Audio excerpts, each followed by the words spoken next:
चुनाव आयोग की साइट हैक कर फर्जी वोटर आईडी बनाने का आरोपी दीपक मेहता उर्फ टेक्निकल मेहता को छबड़ा पुलिस ने 12 से गिरफ्तार कर लिया है। आरोपी भारत निर्वाचन आयोग की वेबसाइट हैक करके फर्जी वोटर आईडी बनाता था। आरोपी छबड़ा तहसील के रूपारेल गांव का रहने वाला है। आपको यह भी बता दें कि चुनाव आयोग की जो वेबसाइट थी वो हैक कर ली गई थी और चुनाव आयोग के निर्देश पर देश की जांच एजेंसियां अलर्ट हो गई हैं। मध्य प्रदेश, उत्तर प्रदेश एवं राजस्थान में चुनाव आयोग द्वारा 3 टीमें बनाकर इन युवकों को गिरफ्तार करने के लिए भेजा गया था और आज शाम तक टीम के छबड़ा पहुंचने की भी बात सामने आ रही है। आपको ये भी बता दें कि कल उत्तर प्रदेश के सहारनपुर जिले के नकुड़ थाना क्षेत्र से मास्टरमाइंड विपुल सैनी को जांच एजेंसियों ने गिरफ्तार किया था। मिली जानकारी के अनुसार ये लोग मध्य प्रदेश के हरदा निवासी अरमान मलिक के निर्देश पर काम करते थे। यह अभी तक की जो जानकारी है वो सामने आई है। गिरफ्तार विपुल सैनी और छबड़ा निवासी दीपक मेहता ने मिलकर चुनाव आयोग की वेबसाइट पिछले 3 महीनों से हैक की है। कई बार हैक की गई। इनको वोटर आईडी बनाने पर अरमान मलिक के जरिए 100 से 200 रुपए तक दिए जाते थे। ये भुगतान इन्हें मिलता था और उसके बदले में ये चुनाव आयोग की जो वेबसाइट थी वो हैक कर लेते थे। छबड़ा के रूपारेल निवासी दीपक मेहता ने प्रारंभिक पूछताछ में बताया कि उसने विपुल सैनी के खाते में अब तक 12 लाख रुपए भेजे हैं। टेक्निकल मेहता ने कस्बे के हिल व्यू रोड पर ई मित्र केंद्र खोल रखा है। कल पुलिस ने दोपहर 1 बजे दुकान पर पहुंचकर उसे गिरफ्तार किया। दीपक मेहता यूट्यूब पर सक्रिय था और वोटर आईडी कार्ड बनाने से लेकर विभिन्न तरह के वीडियो अपलोड भी करता था। पूरे मामले का खुलासा होने के बाद देश की विभिन्न जांच एजेंसियां अलर्ट मोड पर आ गई हैं। बड़ा मामला अपने आप में यह है। मामले में अनुसंधान शुरू हो गया है और कोटा से साइबर एक्सपर्ट्स की टीम कल ही छबड़ा पहुंच चुकी है।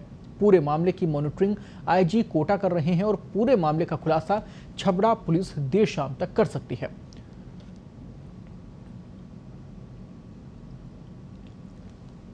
अपने आप में यह बड़ा मामला है क्योंकि चुनाव होने से पहले, किसी भी चुनाव से पहले अगर इस प्रकार की खबरें सामने आती हैं तो वाकई में चौंकाती भी हैं, क्योंकि भारत में साइबर सेल की तमाम टीमें हैं। लगातार केंद्र स्तर पर, रीजनल स्तर पर लगातार इसको लेकर काम किए जाते हैं, मॉनिटरिंग रखी जाती है।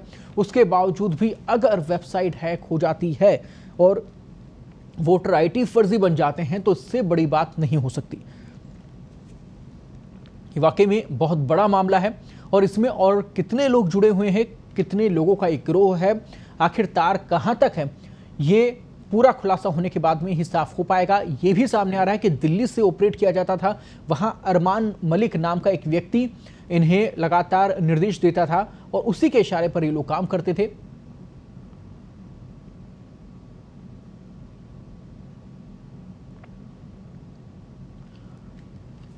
और पूरी खबर पर ज्यादा बातचीत के लिए इस वक्त हमारे सहयोगी छबड़ा से रितेश इस वक्त हमारे साथ जुड़ गए हैं। रितेश, अब तक क्या कुछ पुलिस टीम की तरफ से किया गया है और इस पूरी खबर पर अब तक क्या अपडेट है? देखिए, मैं आपको बताना चाहूंगा कि ये बहुत बड़ा मामला है। आज राजस्थान पत्रिका ने अपने मुख्य समाचार पेज पर इस खबर को प्रकाशित भी किया है। केंद्रीय निर्वाचन आयोग ये दावा करता है कि उसकी साइट को कोई हैक नहीं कर सकता और साइबर सुरक्षा को लेकर उसने अफसरों की नियुक्ति सहित सिक्योरिटी के कई इंतजाम करना बताता है। लेकिन यह मामला कल उस समय खुला जब उत्तर प्रदेश के सहारनपुर के नुकुड़ थाना क्षेत्र के मच्छरखेड़ी गांव का रहने वाला एक युवक विपुल सैनी, जिसने अपने साथियों के साथ मिलकर चुनाव आयोग की साइट को पिछले 3 महीने में हैक करके लगभग 10,000 वोटर आईडी बना दिए। लगभग 100 रुपए से 200 रुपए तक में यह वोटर आईडी बेची गई है और मध्य प्रदेश के हरदा निवासी अरमान मलिक के निर्देश पर यह काम कर रहे थे। अब बड़ी बात राजस्थान के लिए यह है कि राजस्थान के 12 जिले के छबड़ा कस्बे के ग्रामीण इलाके का एक युवक भी इस गिरोह का सदस्य पाया गया है। इसको लेकर चुनाव आयोग के निर्देश पर टीमें गठित की गई हैं जो इन आरोपियों को गिरफ्तार करने के लिए रवाना हुई थी।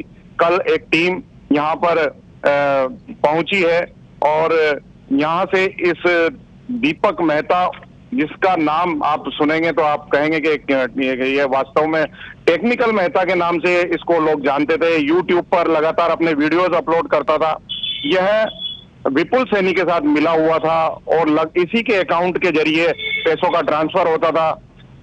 कल पुलिस ने इससे 1 बजे इसके जो यहाँ पर ई मित्र का संचालन करता था वहां दुकान पर पहुंची और इसको राउंड अप करके इससे पूछताछ शुरू की। लगभग शाम को 5 बजे तक इससे पूछताछ चली, फिर इसके बाद इसको गिरफ्तार कर लिया है।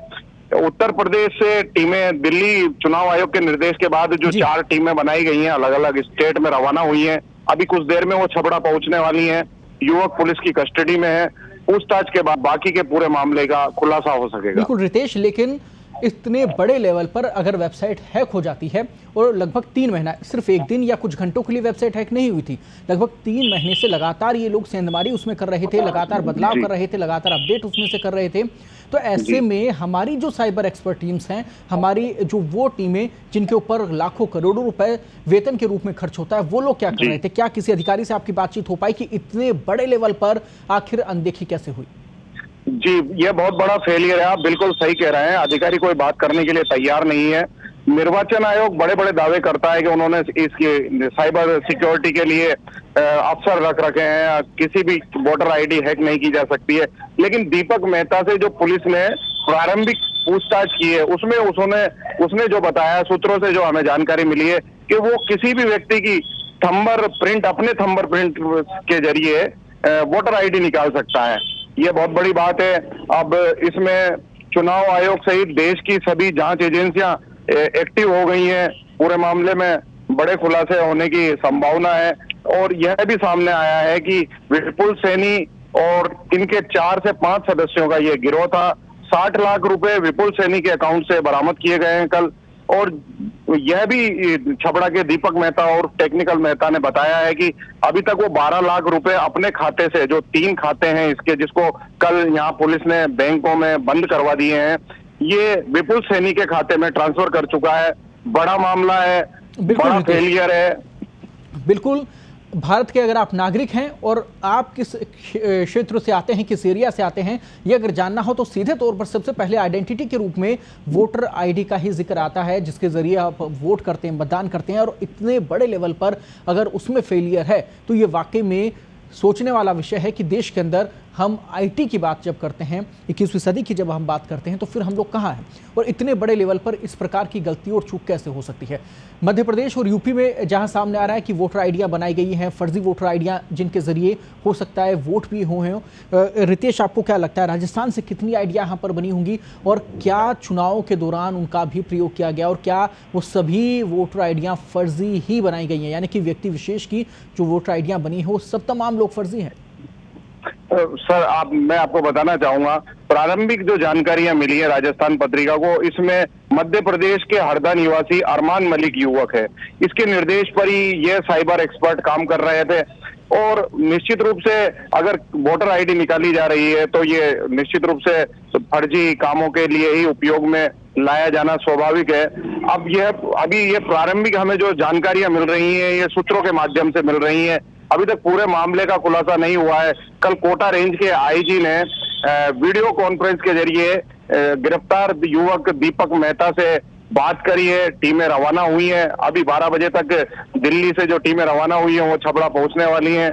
बाकी का खुलासा संभवतः देर शाम तक होने की हमें उम्मीद है। बहुत बड़ा फेलियर है लोगों की। कितने लोग इस पूरे नेटवर्क से जुड़े हैं ये जानना बेहद जरूरी है और देश में कहां इनके तार हैं, दिल्ली से क्या नेटवर्क इनका है, ये तमाम चीजें हैं जो बड़े सवाल हैं। और साथ ही जिन लोगों की फर्जी आइडिया बनी, वोटर आइडिया बनी, क्या उन्होंने चुनाव के दौरान वोट दिए थे, बड़े सवाल हैं। और ऐसे में इन तमाम सवालों का जवाब तभी मिल पाएगा जब इस पूरे मामले को लेकर खुलासा हो पाएगा। बहुत बहुत धन्यवाद तमाम जानकारी के लिए रितेश। आप खबरों पर नजर बनाए रखें, इस पूरी खबर पर लगातार आप नजर बनाए रखें और दर्शकों तक किसी प्रकार से महत्वपूर्ण जानकारियां पहुंचाते रहें। धन्यवाद रितेश तमाम जानकारी के लिए। आपको बता दें कि हैकर्स जो हैं वो इस लेवल पर अपने आप को आगे ले जाकर लगातार हैक कर रहे थे इस वेबसाइट को और उन्होंने इतना बड़ा वो काम कर दिया है जो वाकई में चौंकाने वाला है। और ये वाकई में बड़ा सवाल भी उठाता है, बड़ी फेलियर भी यहाँ पर बताता है कि आखिरकार कैसे इतनी बड़ी सेंधमारी हो गई और वोटर आईडी जिसे मुख्य प्रमाण माना जाता है उसमें अगर आप हेराफेरी कर रहे हैं तो ये वाकई में बहुत बड़ी चुनौती है प्रशासन के लिए, तमाम साइबर एक्सपर्ट्स के लिए और पूरी पुलिस के लिए।